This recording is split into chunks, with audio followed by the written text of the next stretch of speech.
Wesh Pélo, aujourd'hui on est avec Tom Wallace. Moi-même. Comment vas-tu? Super bien. Et toi? Ça va, super, merci beaucoup. J'ai la chance de te connaître, mais pour les personnes qui ne te connaissent pas, je voudrais que tu te présentes. Eh ben, Tom Wallace, boxeur professionnel depuis 2011. Boxeur professionnel international. La particularité de ma carrière, c'est que j'ai fait des combats pro dans cette discipline. Boxe thaïlandaise, kickboxing, K1, Sanda, full contact et MMA. Ça fait 6. Donc il manque, je crois, boxe anglaise, je l'ai pas dit. Je sais plus. Je sais plus, mais bon, dans cette discipline, j'ai des combats professionnels. Ok. Mais surtout l'essentiel en boxe thaïlandaise. D'accord. Toi vraiment, c'est vraiment la boxe thaï, C'est mon ton, premier ton amour. dada. C'est ça. D'accord. T'as grandi où? Je sais que J'ai t'es grandi d'origine à- camerounaise. Ouais, je suis du Cameroun pour mes origines, mais sinon j'ai grandi à Dessine. D'accord, sur Lyon. J'y suis né, j'y ai grandi, j'ai fait mes premières bêtises. Ok.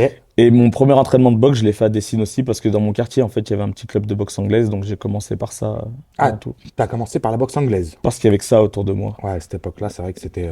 Et comme je disais à ma mère que je veux continuer le basket, parce que ma première carrière sportive, c'était le basket, donc il fallait que j'aille pas trop loin pour que mon histoire, elle passe. Donc j'allais au premier club le plus proche, c'était de la boxe anglaise. Ouais. Donc j'ai fait de la boxe anglaise pendant un peu moins d'1 an, je crois. J'ai beaucoup de combattants qui ont commencé par le foot. Toi, c'est par le basket. Je sais qu'au foot, t'as un niveau pas terrible. J'admets, j'assume. Je sais que c'est pas terrible. C'est nul. Oui. Parlons français. Mais le basket, c'était aussi ton dada. Non, basket, par contre, l'inverse, basket, j'étais en haut niveau. D'accord. Ouais, j'ai fait du haut niveau en Pas basket. quelques paniers quand même. Hein. J'étais en haut niveau, j'ai fait partie des meilleurs joueurs de France pendant au moins Ah. 2 ans. Ouais, Bon, on j'étais fera pas en très- quelques paniers, J'étais alors. en très haut niveau. D'accord. T'en dirais pas avec mon mètre 20, mais j'étais en haut niveau. Et j'aurais pu continuer, mais j'étais trop attiré par les sports de combat depuis avant le début du basket même. Par rapport à quoi? C'est Les moi, films, ouais, les- c'est ça. C'est que quand j'étais tout petit, mon père il me prenait sur son genou, on regardait des Bruce Lee. Je Ouais. pouvais regarder 1, 2, 3 Bruce Lee toute la nuit. Et du coup, j'avais envie de faire des coups de pied spectaculaires. C'est vrai qu'il y a eu J'avais envie de les faire, Bruce Lee, il y a eu les Chuck Norris, il y a eu les Van Damme. Ouais. C'est vrai que c'était une période où on était Moi, très matrixé par Bruce ça. Lee m'a matrixé. Bruce Ah Lee ouais, à m'a ce point-là. matrixé. T'es fort, rapide, même le style, c'était un spectaculaire. Moi, j'avais envie de faire ça. Dès le début, j'avais envie de faire ça. J'avais dit à mon père, je veux faire ça. J'avais dit à ma mère, je veux faire ça. Et après, le souci, c'est qu'à l'école, comme je me battais régulièrement, on m'avait dit, tu feras tout sauf des sports de combat. D'accord. Voilà pourquoi j'ai C'est vrai commencé. qu'avant, ils étaient plus, au lieu de canaliser l'enfant, non, Exactement. c'est plus dangereux. D'accord. T'as commencé à quel âge à Dessine? La boxe? Oui. La boxe, je crois que je commence en... Non, c'est même pas, je crois. Je commence en... Dès que je finis le basket, en 2022. 2002? 2002. Ouais, 2002. T'as quel âge à peu près?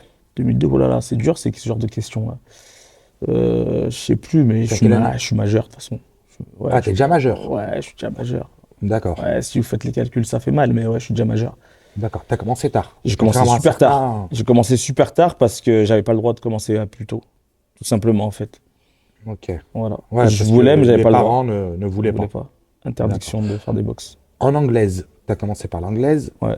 T'as fait des combats pro ou- Non, non, non, j'ai fait amateur, j'ai fait que des interclubs. En anglaise, t'as fait que des En anglaise, interclubs. j'ai fait que des interclubs, ça se passait super bien, mais moi, vu que moi, mon truc, c'était Bruce Lee, c'est pas la boxe anglaise, Non, c'est ouais, les coups de c'était- pied et tout. c'est tout. Donc, j'ai fait 1 an, et après, ben, j'étais majeur, j'ai dit, bon, bah, vas-y, je vais prendre le bus, je vais aller plus loin, mais je vais faire de la boxe thaïlandaise. Et c'était où? J'ai commencé au Lyon Thaï, à Lyon 3e. Un pote avec qui je traînais beaucoup, il me disait, ouais, je fais de la boxe thaï. Moi, je me disais, wow, truc de ouf, Ouais. truc de ouf. C'était l'univers. Déjà d'aller à Lyon 3, c'était Déjà, truc de ouf. Après, même, je voulais commencer avant, mais d'ailleurs, ça, je vais le dire aux caméras. J'avais peur parce qu'on m'avait dit, dans mon quartier, un gars m'avait dit, on fait les tibias avec des rouleaux de pâtisserie. Je me disais, j'avais essayé chez moi, ça m'avait fait mal. J'avais dit, Oui, je vais attendre à un l'époque, peu. On explosait les nerfs, soi-disant, alors que rien à voir. Ça n'existe pas, ça. En Thaïlande, j'ai jamais vu ça. Personne fait ça. C'est dans la tête. Ah, t'es déjà aussi allé en Thaïlande.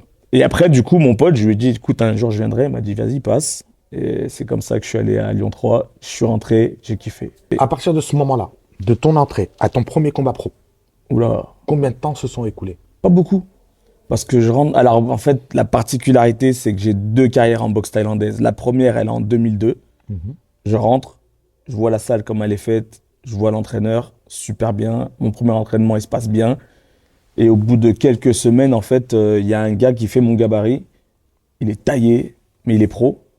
Sauf que, bah, vu que physiquement, on se ressemble, au bout de quelques semaines, il me dit, viens avec moi sur le ring. Donc, je me fais casser la gueule pendant facile 2 mois.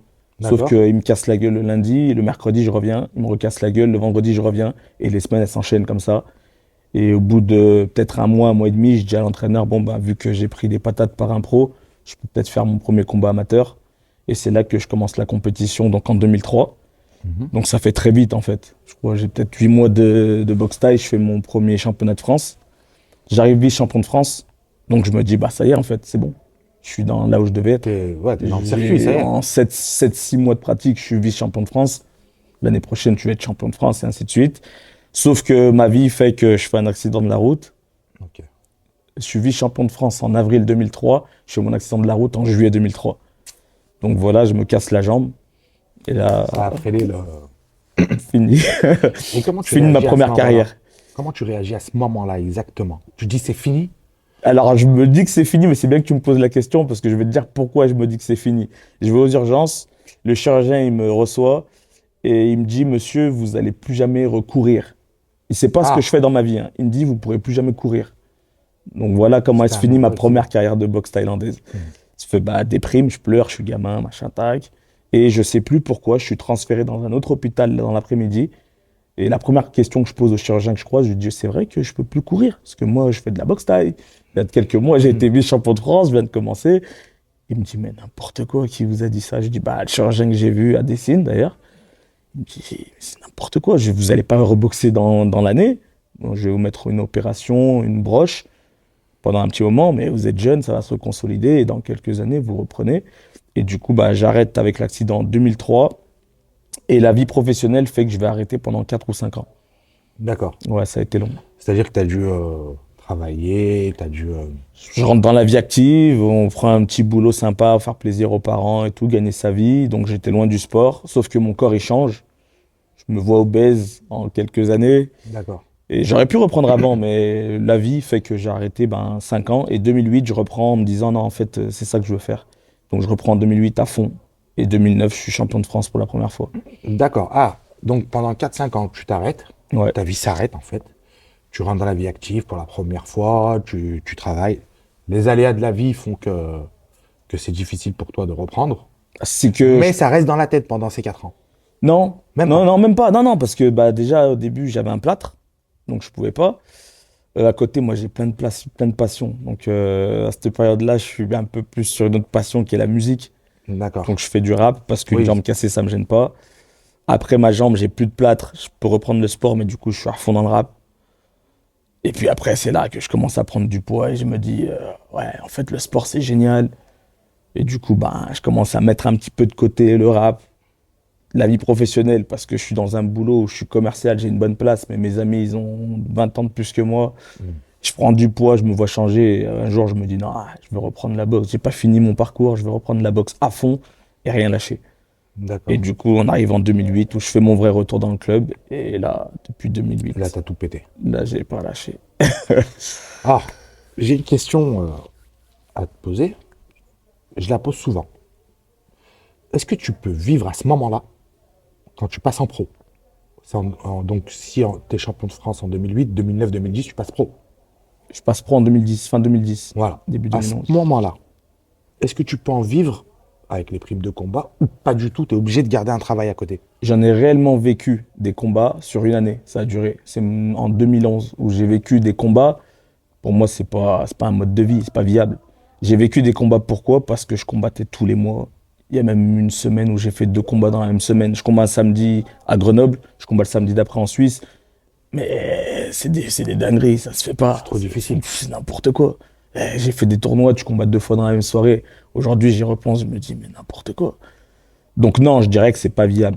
Là, D'accord. on est en 2024-5, je peux te dire, je vis de la boxe parce que je donne des cours, il y a des à côté. Mais faire que des combats, vivre que des combats, soit tu as un manager qui te met dans des grosses organisations et tu combats dans des grosses organisations, Soit, et encore même ça va dépendre du facteur chance, parce que un combat, t'es pas sûr de repartir chez toi sur tes deux pieds. D'accord. Donc, Parce que c'est intéressant ce que tu dis, parce qu'il y a beaucoup de jeunes qui croient que c'est facile, qu'ils peuvent ouais. aller se battre et toucher des millions à la McGregor, à la... Non, c'est pas comme ça que ça se Bah passe. déjà, c'est pas comme ça. Déjà, si on parle de McGregor, c'est un autre sport, donc c'est deux Oui, oui, ascenseurs oui. sociaux Déjà, différents. déjà juste ça, ça change. Ça n'a rien à voir. Et pour ceux vraiment qui se disent, moi, la boxe thaï, je veux en vivre, moi, je dis toujours, première chose, les études. Après, si tu veux vivre de la boxe thaï, ben, mets-toi-y à fond.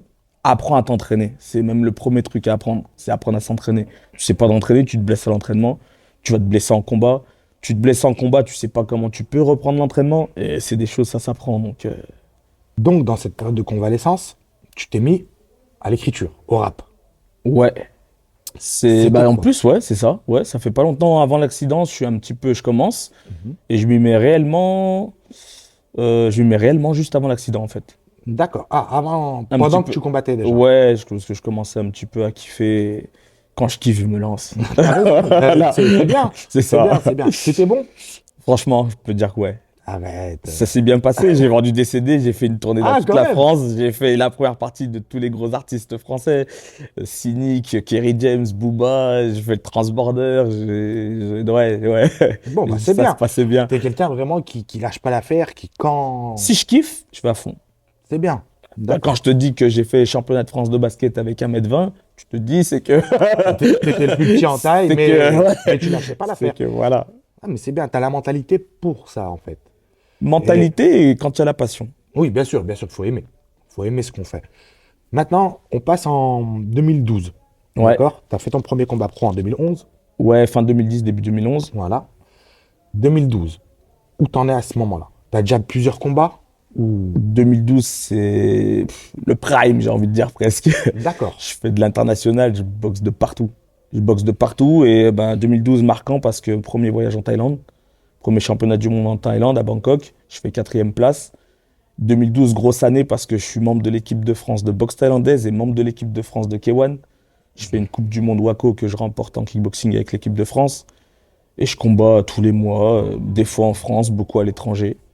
Donc ouais, grosse année 2012. Pleine bourre en boxe thaï, mais c'est en même temps une année où j'ai pas mal de trucs en rap, parce que c'est l'année où je fais le transborder avec Booba à Lyon. Ah, Ouais, ouais, donc c'était une année où ouais, ah. j'avais pas de Tu t'arrêtais loisirs. pas. Je faisais boxe rap, boxe rap, boxe rap. Dès qu'il y avait plus d'appels au niveau de la boxe, bah, j'étais plus à fond sur la boxe. De temps en temps, un petit peu plus de rap, mais c'était toujours un peu plus la boxe quand même. Ah, ouais. C'est-à-dire que t'attendais d'être sollicité dans le rap pour te mettre à fond. Sinon, c'était tout le reste de l'année sur la boxe. On va dire que pour être sincère, la boxe, j'étais obligé de m'entraîner tout le temps. Parce que on m'appelait, fallait que je sois à peu près prêt. Le rap, c'était facile. Le rap, c'était mon petit loisir, mon kiff entre potes. On Ouais. m'appelle, bon, bah vas-y, on répète deux, trois fois et on va faire un transborder ou une petite salle, voilà. C'était le jeu. La boxe, par contre, C'est carré. t'étais obligé d'être sérieux, quoi. Mhm. Sinon, tu te faisais péter la gueule et j'avais pas envie. Je comprends. Voilà. Je me comprends moi-même. De- On va faire un saut dans le temps. De Ouais. 2013 à avant Covid. Donc 2019, fin 2019. Qu'est-ce qui se passe pour toi? Ah, c'est bien ça comme question. De 2013, ben, je suis encore une fois en équipe de France de boxe thaïlandaise, vu que 2013, je vais faire mon deuxième championnat du monde à Bangkok. Mhm. Je vais encore faire une quatrième place et je vais enchaîner encore les combats internationaux. Sauf qu'en 2013, ben, j'ai goûté au full contact. Je crois, ouais, je fais deux, trois combats en full contact. Je fais mon combat en Sanda, je crois, pas loin de là. Je vais envie un peu de tout prendre en boxe.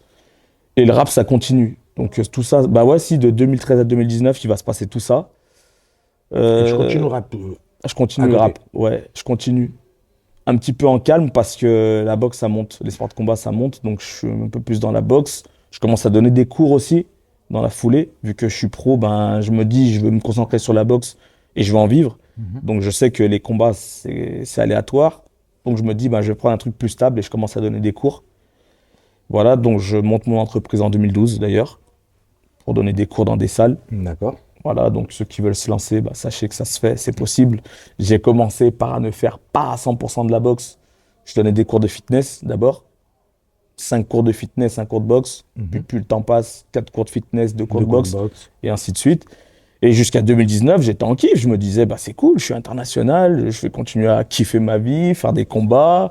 Puis voilà, quoi, avancer les Tu projets. rappais toujours à ce moment-là, hein. Ouais, Avant Covid, hein. mais avant le Covid, ouais, mais c'était tranquille. C'était de plus en plus Ça y calme est, parce ouais. que je savais que le rap, j'allais pas en faire mon boulot, ma vie.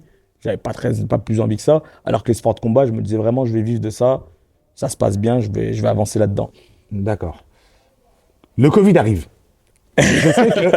Alors, ça, c'est une question que je vais te poser parce que je sais qu'il y en a beaucoup qui en ont souffert. Ah là là, je suis content qu'on en parle. Voilà. Je Ouais. sais qu'il y en a beaucoup qui en ont souffert, beaucoup de combattants qui en ont souffert. Comment toi tu l'as appris? Comment tu l'as ressenti? Beaucoup sont allés dans la dépression. Je ne sais pas si c'est ton cas. C'est quelque chose qui malheureusement arrive. Très bon Comment tu l'as sujet. vécu? Très bon sujet. D'ailleurs, la dépression, j'y repasse parce que j'ai failli passer en 2013 parce que je me suis blessé entre-temps. J'ai eu une blessure en 2013. D'accord. Et donc, j'ai eu un début de déprime, mais après, ça s'est passé. Par contre, 2019, qu'est-ce qui se passe? Moi, j'essaie toujours d'être actif dans mes passions. Donc, 2019, je crée ma marque d'équipement. C'était du bouche à oreille. J'avais beaucoup d'élèves. Je tournais à 300 élèves par semaine avec tous mes D'accord. cours collectifs dans plein de salles. Donc, ben, par bouche à oreille, voilà, je me dis, bon, allez, je me lance. 2020, du coup, ben, on se retrouve en off. Tout De s'arrête, partout. Toute la France. Le monde, hein. Le monde entier. mon entier. Du coup, ouais, je me sens comme un dingue. Au début, je me dis, qu'est-ce que je vais faire? Comme tout le monde, je déprime ou machin.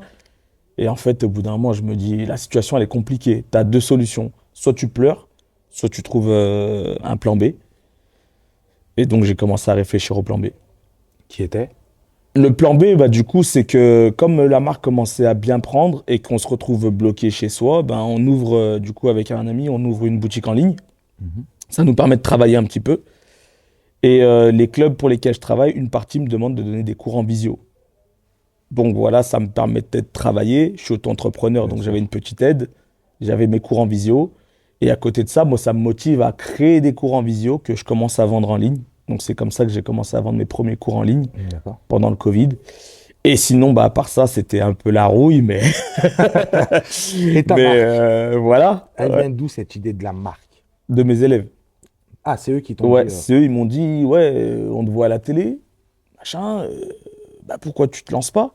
Et comme moi, je faisais des allers-retours en Thaïlande, je vendais des équipements qui venaient de Thaïlande, à gauche, à droite, hors de prix en plus. Du coup, je me disais, ouais, ce serait bien que je sorte un truc accessible en prix, et puis qui me ressemble, quoi. Ouais. C'est comme ça que, voilà, 2019, je me lance, et puis 2020, ça commence à prendre, et petit à petit, je développe le truc. Ça me force à devenir un peu dessinateur, même si je suis pas bon en dessin, mais je dessine, j'interviens sur la production. Puis c'est devenu une autre passion, en fait. Ça commence à me faire kiffer. Ok. Voilà, Et là où ça en est? ça continue, ça se développe. Ok. Voilà, pratiquement tous les ans, il y a des nouvelles références. Et je kiffe. Il faut aller où alors? Sur quel site internet pour. Le site internet s'appelle Sport and Smile. Ok. Tout simplement Sport, N, la lettre et Smile. Voilà, et dessus, il y a tout. Et j'ai eu la chance, je sais pas si je peux dire la chance, d'avoir été épaulé par pas mal de champions qui ont validé, essayé, et qui représentent aussi la marque un petit peu dans toute la France. Donc ça a mis un gros coup de pouce. Et voilà comment j'ai marqué 2020. Et l'autre truc en 2020 qui a marqué aussi ma carrière, c'est qu'en 2020, j'ai été contacté pour signer un contrat en MMA. On y arrive. Voilà. On y arrive. Voilà, donc moi 2020, vu qu'il y avait un off, je me disais, écoute, en boxe thaïlandaise, j'ai fait le tour. J'avais commencé ma carrière pro en boxe anglaise. Mhm. Donc je m'étais dit, bah écoute, le Covid, il va se finir, je vais continuer ma carrière en boxe anglaise. En anglaise. Sauf que voilà, un manager me contacte pour me mettre au MMA, j'y avais même pas songé, franchement, parce que c'était pas un truc qui m'intéressait plus que ça. Et du coup, ben 2021, ouais, c'est là, je crois que je me suis dit, bah allez, pourquoi pas, vas-y, on va essayer. Et puis voilà, j'ai commencé à faire des allers-retours sur Paris pour m'entraîner. Et dès que j'ai eu l'occasion, j'ai pu faire partie des premiers combattants français à combattre en France en MMA, vu que j'ai fait mon premier combat en 2021, Dès que ça a été légalisé. dès que ça a été légalisé. Je crois que c'est peut-être le quatrième ou cinquième gala en France de MMA où j'ai pu combattre D'accord. et me tester dans cette discipline. T'as aimé? Bah, Au départ, hein, on parle au départ. J'ai aimé, oui, j'ai aimé, j'aime me battre, donc j'ai aimé, j'ai plus aimé les à côté en fait, c'est que ça te donnait une certaine notoriété directe. Hmm. Je voyais que j'étais approché par des médias qui m'auraient peut-être pas calculé, hein, alors que j'ai fait des. C'est vrai que le MMA, ça fait un te, bond ça d'un te fait un coup. boom direct. Donc je vois, ouais, premier combat direct, voilà, tac, alors que je fais une défaite à la décision. Mais je vois que quand même, ouais, il y a de l'engouement autour de ça. Après, c'est dur quand tu as une carrière dans un sport où tu es quand même assez haut dans un sport, c'est dur de recommencer à zéro. Parce que moi, c'est vrai que je ne l'ai Bien pas sûr. dit, mais 2019, j'ai déjà été champion de France plusieurs fois, j'ai été champion d'Europe, j'ai 2 titres mondiaux. J'ai un truc que tout le monde va pas pouvoir dire qu'il a, c'est que j'ai un titre de KO de l'année en 2015 aussi. Donc voilà, dans mon sport, je suis quand même quelqu'un. Bien sûr. De Et tout là, recommencer, bah, tu recommences à zéro. Je suis dans des salles, des jeunes, ils me parlent comme s'ils avaient tout vu, alors qu'ils connaissent rien. Ouais, Donc ça, c'est dur. Mais après, moi, j'aime bien apprendre. Donc ouais, si, quand même, j'ai kiffé. Puis ça m'a permis de découvrir d'autres sports. Je me suis mis à me rouler par terre, chose que je faisais pas avant. c'est vrai. Donc j'ai aimé. Mais je suis pas passionné. C'est pas un truc qui me passionne. Mais voilà, ça m'a plu. Et voilà, du coup, ce que j'ai fait à partir de 2021.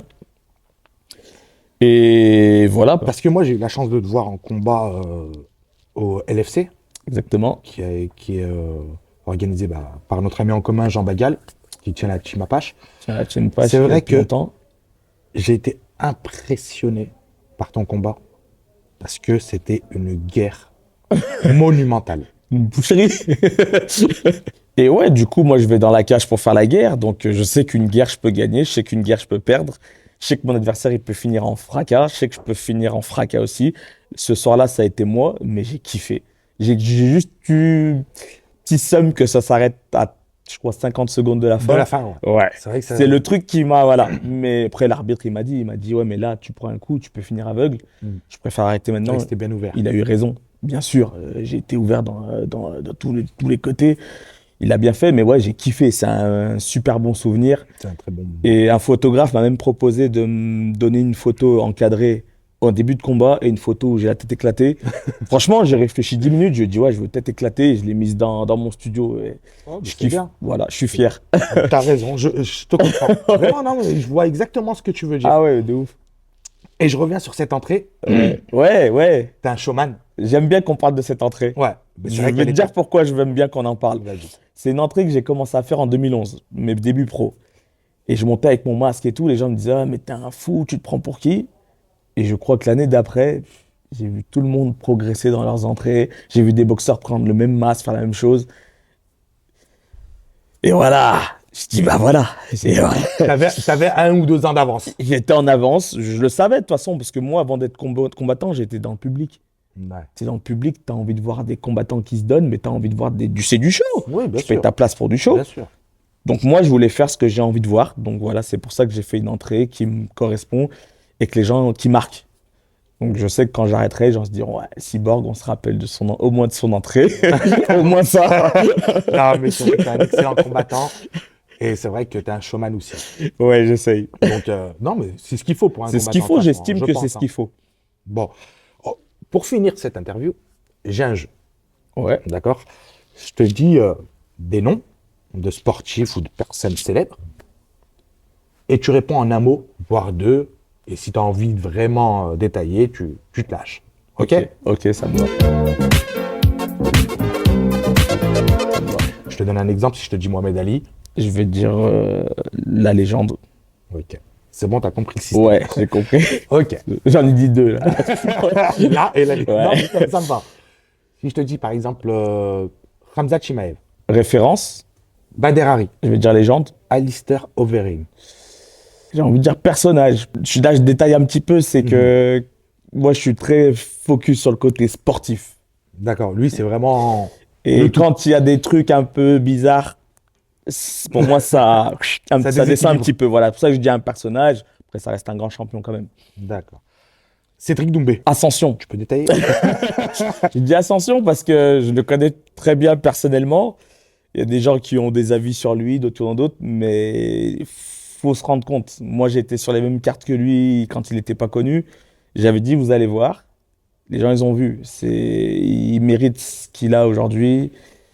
Voilà, il vient de loin. C'est vrai que beaucoup me disent que c'est un phénomène. C'est un phénomène, c'est un vrai phénomène. Je vais donner une anecdote. La première fois que je suis sur la même carte que lui, il y a des gros noms. Lui, il prend un vrai adversaire. Il nous dit, les gars, vous venez, on fait une photo ensemble. Il fait une photo. il la poste sur Facebook, il met dans 1 heure, je vous dis comment j'ai gagné. Moi, à partir de là, j'ai dit, ouais. C'est bon. Les gens me disaient après, mais ouais, tu le connais vachement bien, pourquoi tu fais pas comme lui? Je dis honnêtement, je me sens pas de faire ça. Et c'est pour ça que je respecte, il faut C'est quelqu'un de respecter. très sûr de lui. Et puis il a fait, voilà. Alex Pereira. Alex Pereira, je veux dire champion, c'est un champion, mais quand même, je me permets de dire. Hein. Non, parce que je dis un truc que les gens, je me suis fait insulter pour ça. Il est venu boxer à Lyon, plus en quelle année? J'ai dit, il est fort, mais sa boxe n'est pas bonne. Et je me suis fait tirer dessus pour ça. Et puis quelques années après, les gens ont dit, ah, voilà, s'il avait raison. Eh ben ouais, il tape fort, C'est quelqu'un il de très progresse. fort. Mais quand je l'ai dit, sa boxe n'était pas bonne, c'est pas encore parfait, mais il est très bon, et il tape très fort. Donc voilà, ça me fait plaisir d'en parler. On passe côté un peu MMA. John Jones. Pareil, je vais dire légende, mais pareil, dès qu'il y a des trucs un peu bizarres, tu peux pas mettre. Si tu veux, je vais dire légende, mais je vais mettre légende à 2 niveaux. Pour moi, il y a les légendes, tu parles pas. Le mec, tu peux rien dire. Mohamed Ali, par exemple. Et après, il y a des John Jones qui sont très forts. Légende sportive. C'est sportif, mais moi, en fait, c'est que j'ai du mal avec le dopage, D'accord. tout simplement. Khabib Nurmagomedov. Je vais dire fort, mais c'est pas quelqu'un pour qui je vais me lever pour regarder les combats. Ah, Tom Wallace. Tom Wallace, je veux dire phénomène. Phénomène. Ouais, je veux dire phénomène, je peux détailler. Bien sûr. Je crois qu'on n'est pas beaucoup de Français à avoir des combats pro dans 7 disciplines différentes. Et ma carrière du début à la fin, ce que les gens savent pas, c'est que en fait, j'ai été mon manager, mon nutritionniste, mon préparateur physique, mon entraîneur. Et en fait, j'ai fait pas mal de choses avec, je vais dire ma feuille et mon couteau, pour pas dire autre chose. Ouais. Donc voilà. Alors, pour finir, on a une chance, c'est que tu nous as ramené 2 ceintures. Ouais, j'en ai ramené 2. Ouais. Donc, je vais demander à mes collaborateurs de me les ramener. On fait un maximum de bruit pour eux. Merci. Je te donne celle-là. Tac, Merci Théo. Hop, merci Théo. Alors, là, celle-là, je la reconnais. Ouais, C'est la ceinture du LFC. exactement. Et celle-là, Ceinture du A1 pour un titre mondial en boxe thaïlandaise que j'ai fait en Algérie en 2018. en gros, tu as vraiment combattu de partout. Je la montre aux caméras, juste pour que tout le monde la voie. Alors, celle-là, c'est la ceinture du LFC lors d'un combat à Lyon. Exactement, boxe thaïlandaise, je crois que c'était mon 4e ou 5e combat pour l'organisation. Donc j'ai mis du temps avant de la mettre avant de la voir en jeu. Oh, bah, c'est bien. Voilà. C'est bien. Et celle-là, si tu peux nous Et la... celle-ci, donc celle d'un titre en Muay Thai, un titre mondial que j'ai disputé en Algérie en 2018. Et les deux, c'est marrant que ça soit celle-ci, parce que les deux, elles ont des histoires particulières. Tu as vraiment combattu de partout, en fait. Ouais, presque de partout à part les États-Unis. Sinon, j'ai boxé au Japon, Chine, Angleterre, Russie. Grâce à la boxe, j'ai tout fait. Thaïlande, j'ai fait tout fait sauf les États-Unis. Ouais. D'accord. Alors, pour finir, j'ai un défi pour toi, Wallace. Je voudrais que tu nous reproduises un coup avec lequel tu as réussi à mettre KO. Est-ce que ça te va pour toi ou pas? Bah, ça me va très très bien. Puis en plus, vu qu'on a cette ceinture, je peux reproduire la technique avec laquelle j'ai gagné cette ceinture. Voilà. Allez, on y va. On se rejoint. Alors, pour le défi, je vais te demander de reproduire le coup avec lequel tu as réussi à mettre KO au LFC. Est-ce que tu peux le détailler, s'il te plaît? Ouais, pas de problème. Alors, c'est une technique avec laquelle j'ai mis plusieurs KO. Donc, c'est un back kick.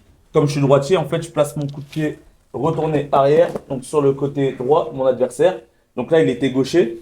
Donc l'objectif pour moi, c'est de venir chercher son foie ou ses côtes. Donc là, je le fais vraiment Fais-le à 10% pour le moment. à 10%. Voilà. Voilà, comme ça, je On détaille voit un petit peu jusqu'à la quand technique. Takfa peut résister. Voilà. Donc l'objectif, c'est de faire une rotation autour de mon pied gauche. Donc j'arrive ici et je viens piquer au niveau du corps de mon adversaire. On peut le faire en sautant ou avec le pied d'appui au sol. Ça dépend de la volonté de... Tu continues? Je continue. Allez, 20%. À 20%. Non, mais vas-y. Hein. Ok. Toi, on monte directement à 50% de ta 50%. puissance. Ok.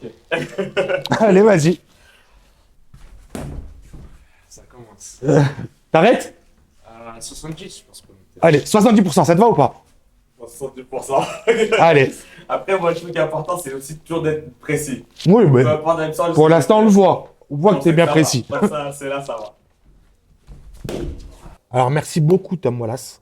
J'étais très content de te recevoir. Je sais on se connaît de la vraie vie. Donc, je tenais vraiment à te recevoir. Donc, merci beaucoup. Je te Est-ce que tu as un remercie. dernier mot Ouais, à faire passer? et ben Les camarades d'abord, sont pour toi. je voulais te dire merci à toi parce que tes questions étaient bien. C'était Merci. bien de répondre à des questions quand elles sont intéressantes. Donc merci à toi, C'est gentil. à la team Apache. Et pour finir, ben, je vais te dire, vu que maintenant c'est l'ère des réseaux, n'hésitez pas à me suivre sur mes réseaux, Bien sûr. histoire que j'existe. Et sinon, bah, prenez soin de vous. Et wesh pélo!